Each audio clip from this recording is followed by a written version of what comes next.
The three interdependent factors in achieving a gasoline engine's full operating capacity are proper air-fuel mixture, proper compression, good combustion. The role of maintaining the proper air-fuel ratio is played by the fuel system. The two types of fuel systems are the traditional carburetor, which operates mechanically, and the electronic fuel injection system, or EFI, which uses a small computer to obtain the proper air-fuel ratio. Now let's look at the construction and operation of the carburetor.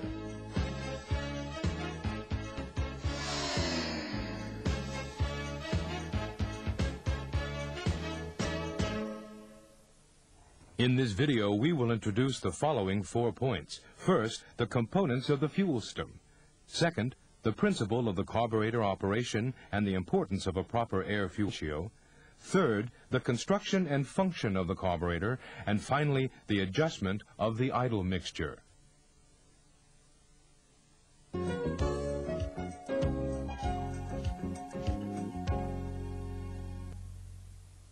The fuel system is made up of the following components. The fuel tank, where the fuel is stored. The fuel filter for removing impurities. The fuel pump, which sends fuel under pressure to the carburetor. The carburetor, where air and fuel are mixed, atomized, and sent to the engine. The charcoal canister, which prevents gasoline vapors from escaping from the fuel tank. And the fuel lines, which connect the various components. The fuel inlet line and the fuel sender gauge are installed in the fuel tank. The fuel filter contains a filtering element to remove water and foreign matter from the fuel before it enters the engine. The fuel pump draws out fuel from the fuel tank and sends it under pressure to the carburetor. The diaphragm-type fuel pump shown here is the most common type of fuel pump used with carburetors. The diaphragm-type fuel pump of the 4AF engine is installed on the engine block and is driven by a cam on the engine's camshaft. The fuel pump has a diaphragm in it and a pair of valves which act in the opposite direction from each other. These valves are actuated by the reciprocating movement of the diaphragm and feed the fuel to the carburetor. The charcoal canister prevents the fuel vapor from escaping from the fuel tank. The canister is filled with activated charcoal. The vapor that passes through the charcoal is absorbed and combined with outside air, then sent to the combustion chamber where it is burned.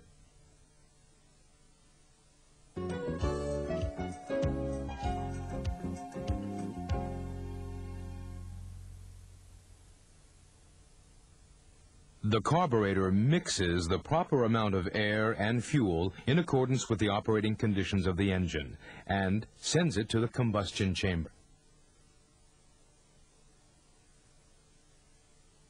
The principle behind this is similar to that of a manual paint sprayer.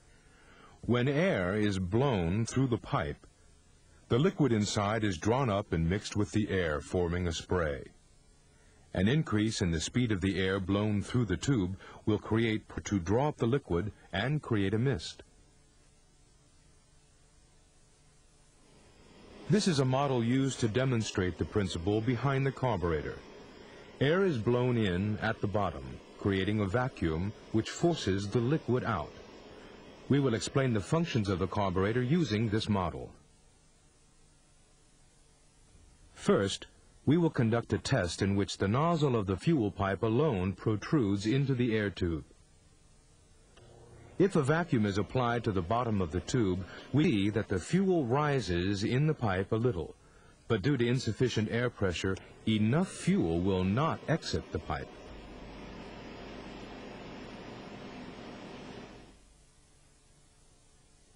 Now, let's narrow down the mouth of the tube to speed up the airflow and see what happens when we try it again. As you can see, liquid is atomized. that is, changed into a mist that can be blown out through the pipe. This is basically how a carburetor works. The portion that was made narrower to speed up the airflow is called the venturi. Below the venturi is a throttle valve which controls the air-fuel mixture. It is connected to the accelerator pedal. These comprise the fundamentals of the carburetor.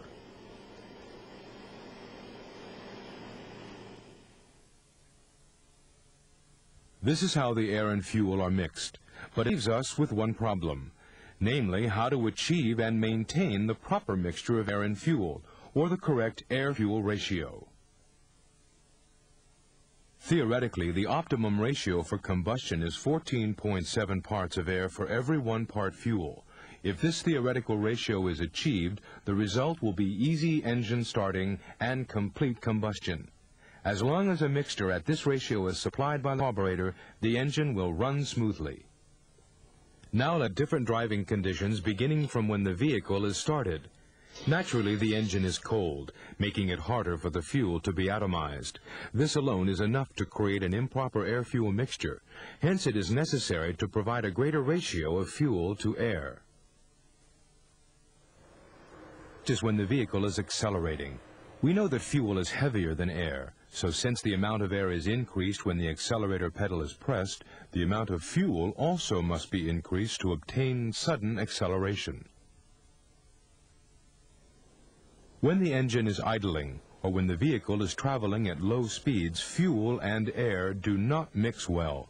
Because of this, it is necessary to achieve the theoretical ratio, or a slightly richer mixture. A greater ratio of fuel to air is necessary to obtain the needed power when climbing hills, or other times when the throttle valve is opened wide.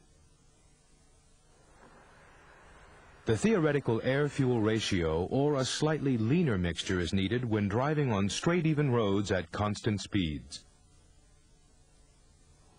So, as you can see, the carburetor must create the proper air-fuel mixture under a variety of driving conditions.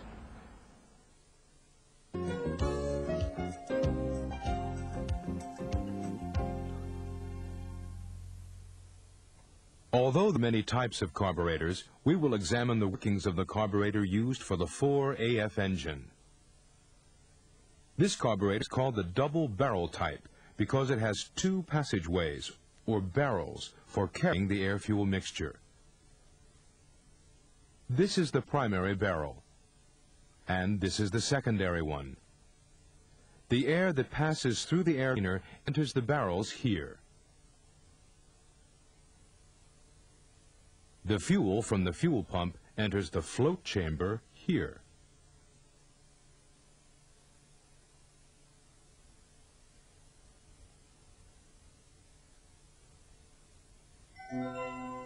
Next, let's look at the float system.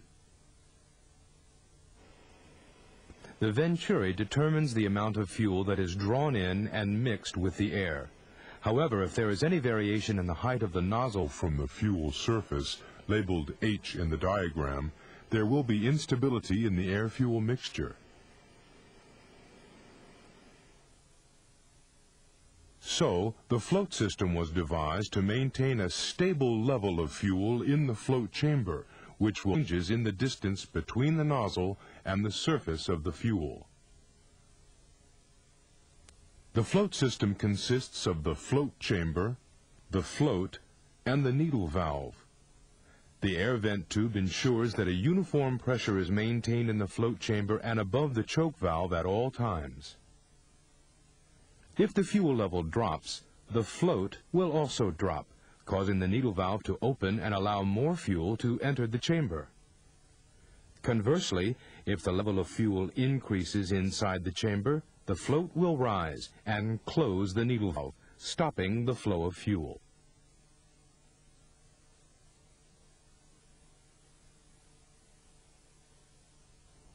The 4AF engine carburetor is provided with the variator to maintain the proper air-fuel mixture.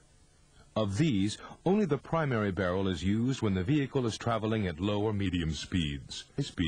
Both the primary and secondary barrels are utilized.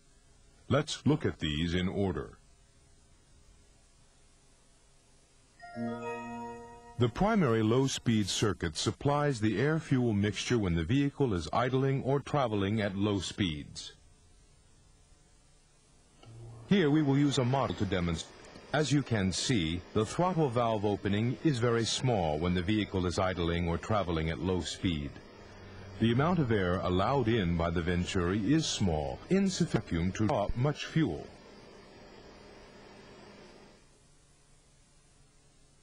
Now let's place another port below the Venturi and see what happens.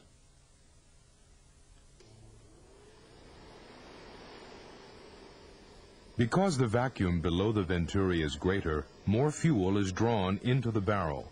This is the primary low-speed circuit.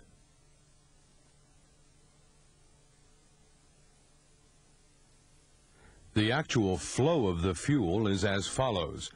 It leaves the float chamber and passes through the main jet, then through the slow jet, which controls its volume.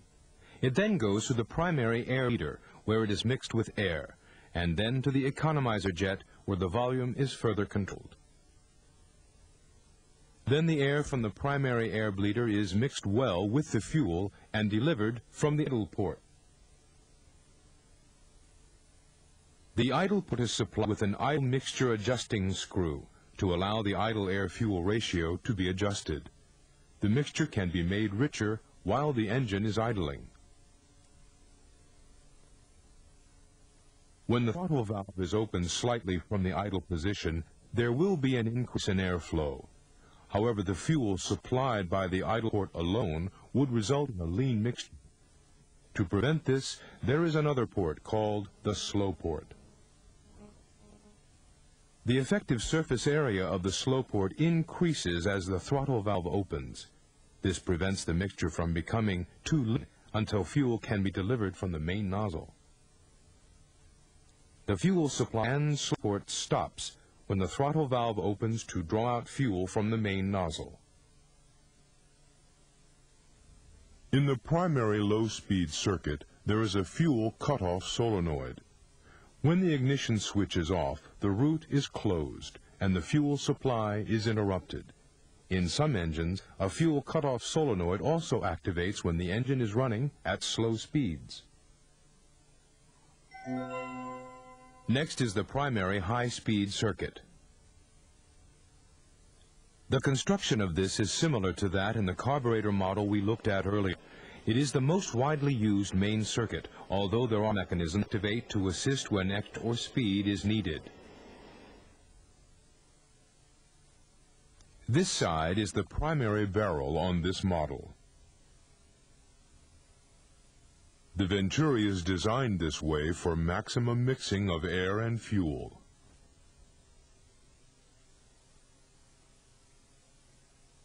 The primary high-speed circuit works as follows. When the throttle valve is opened wide, allowing for a higher speed and volume of air to Venturi, the amount of fuel that is delivered is equivalent to the intake air volume drawn into the barrel. The amount of fuel is controlled at the main jet before it is mixed with the primary air bleeder and injected from the main nozzle. The fuel is atomized by the air flowing at high speed past the Venturi, from which it enters the combustion. This is how the air-fuel mixture is regulated during idling at low and medium speeds. However, this alone will not produce the power needed during high-speed operation. This is why the double-barrel carburetor has a secondary barrel. The construction of the secondary barrel is the same as that of the primary barrel. It has a high-speed circuit, which is its main circuit, and a low-speed circuit which prevents the mixture from becoming too lean when the throttle valve opening on the secondary side is small. Let's look at the secondary low-speed circuit for the secondary barrel. If the primary throttle valve opens more than 60 degrees, the cam in the kick-up system will force the secondary throttle valve to open slightly. And is then secondary slow port, causing fuel to be delivered to the intake manifold. When this happens, The vacuum bleeder, which is part of the venturi, produces a vacuum which opens the secondary throttle valve. When the engine RPM rises, the pressure from the vacuum bleeder overcomes the diaphragm spring, which in turn causes the secondary throttle to slowly open. The secondary low-speed circuit, like the primary low-speed circuit, uses a solenoid so that when the ignition switch is off, the root is closed off. Now let's move on to the secondary high-speed circuit.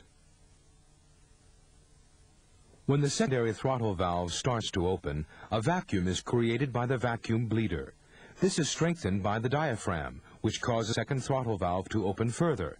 The fuel is injected from the secondary main nozzle. In this way, both the primary and secondary barrels work together to produce the air-fuel mixture necessary for high power. Now let's take a look at the power circuit. The high-speed function provides insufficient fuel when climbing steep grades or when extra. This power circuit comes into the picture.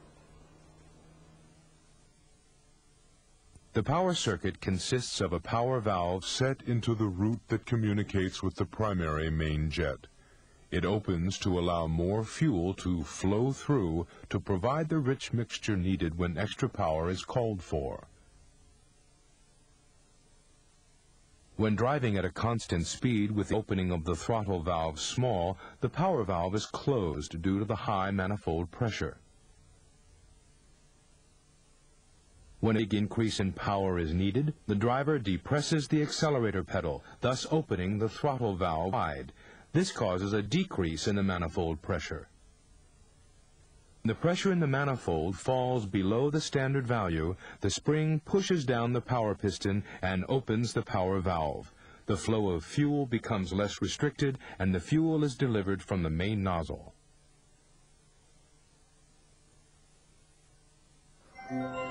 Now let's take a look at the acceleration pump. We all know that to achieve quick acceleration, the driver needs to depress the accelerator pedal suddenly. The acceleration circuit is designed to prevent engine hesitation during such sudden acceleration. With the pump-type power circuit, when the throttle valve is suddenly opened, the pump lever depresses the pump plunger. This increases the flow of fuel from the acceleration pump jet. Slowly releasing the accelerator pedal allows the pump plunger to rise to the usual position. This causes the fuel to be drawn up into the pump chamber, where it is held in reserve for the next time sudden acceleration is needed. There is also an auxiliary acceleration pump that assists the acceleration circuit when the engine is cold. When the engine coolant at a low temperature and the TVSV is open, the pressure from the intake manifold causes the diaphragm of the power assist pump to activate and fill the pump with fuel. If sudden acceleration is attempted at this point, since the pressure in the intake manifold falls, the diaphragm spring causes the fuel in the pump to be sprayed out of the nozzle. In this way, the pump makes up for the lack of power in the main speed pump. This brings us to the choke system.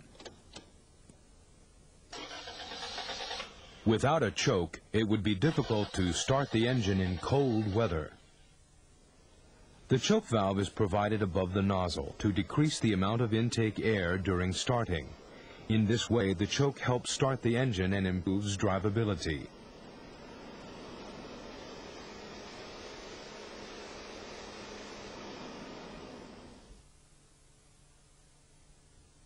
The choke valve is located in the primary side air horn.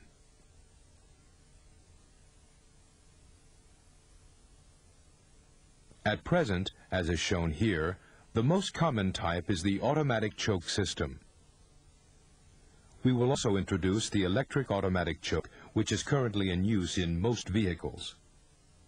The automatic choke is controlled by the contraction and expansion of a bimetal element. When the temperature falls below a set level, depressing and releasing the accelerator pedal will cause the choke to be completely closed by the contraction of the bimetal element. After the engine is started, current will flow through the electronic coil. This will generate heat, which will cause the bimetal element to expand and open the choke either slightly or all the way. Here we have the fast idle mechanism, which raises the engine idle speed when the temperature is cold in order to maintain proper engine operation.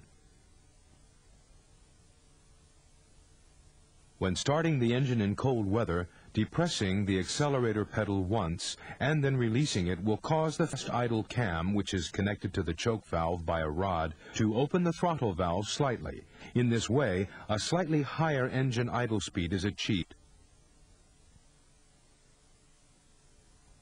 After the engine is warmed up, it will continue to run at a fast idle, even if the choke valve opens, until the accelerator pedal is depressed again. When this happens, the cam follower rides up over the cam and the fast idle is released. This causes the throttle valve to return to the normal idle position and the engine speed to drop.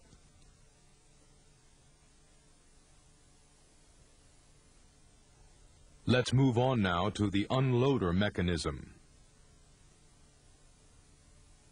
The unloader prevents the air-fuel mixture from becoming too rich if the engine is started and runs cold without sufficient time given for warming it up. When the accelerator pedal is fully depressed, the throttle shaft arm moves the fast idle cam to force open the choke valve slightly. This allows more air to enter to prevent the mixture from becoming too rich.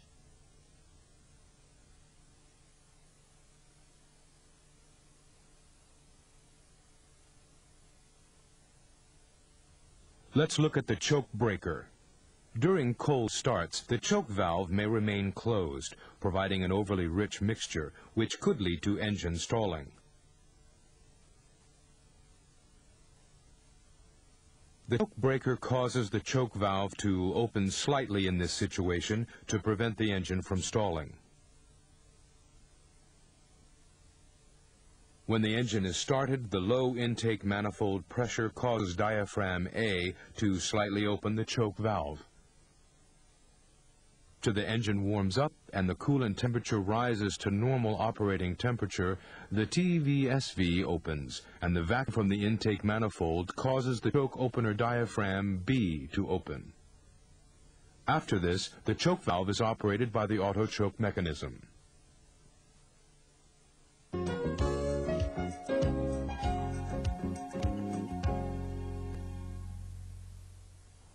Now, let's see how to adjust the idle speed and mixture. You should use a CO meter to do this if possible.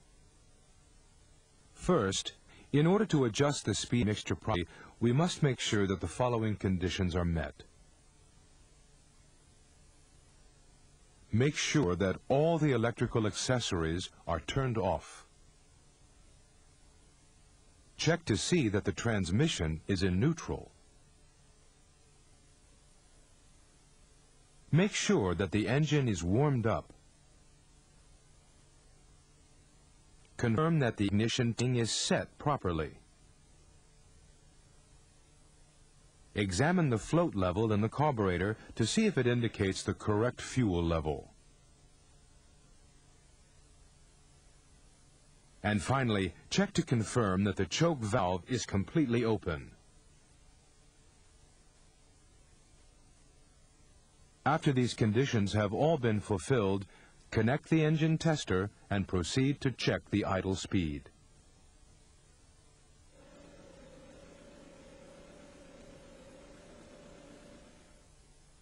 Remember that the test must be done with the air cleaner in place. In some models with an air suction system, you move the air suction vacuum hose and plug it with a hose plug.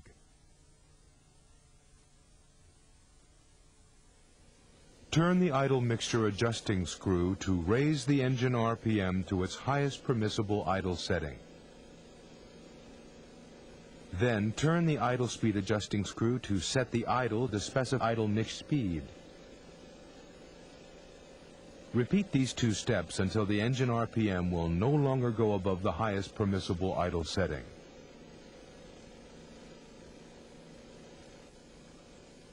Finally, turn the idle speed adjusting screw to set the idle speed to the specified setting. After this, rev the engine to about 2,000 RPMs for 30 to 60 seconds.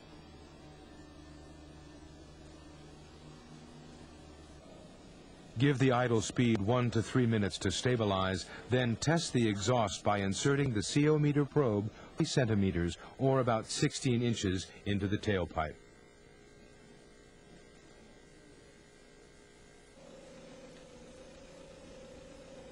If the CO emissions are above standard, or if the engine is still running rough, repeat the previous steps and adjust the CO emissions with the idle mixture adjusting screw, as well as adjusting the idle speed with the idle speed adjusting screw. Next, we will see how to adjust these without the use of a CO meter. In model with an air suction hose to the air cleaner, remove it and plug the end with a hose plug. Turn the idle mixture adjusting screw to raise the engine RPM to its highest permissible idle setting. Then, turn the idle speed adjusting screw to set the idle to the specified idle mixture speed. Repeat these 2 steps until the engine RPM no longer go above the highest permissible idle setting.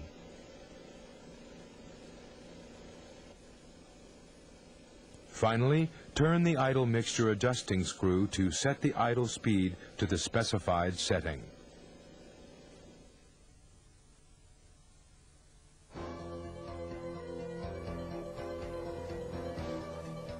In this video, we have discussed the fuel system by focusing on the design and operation of the carburetor.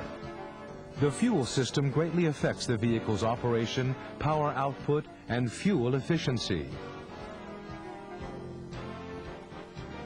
It is our sincere wish that this video, in connection with other training materials, will help you to understand the fuel system and be useful in your daily service operations.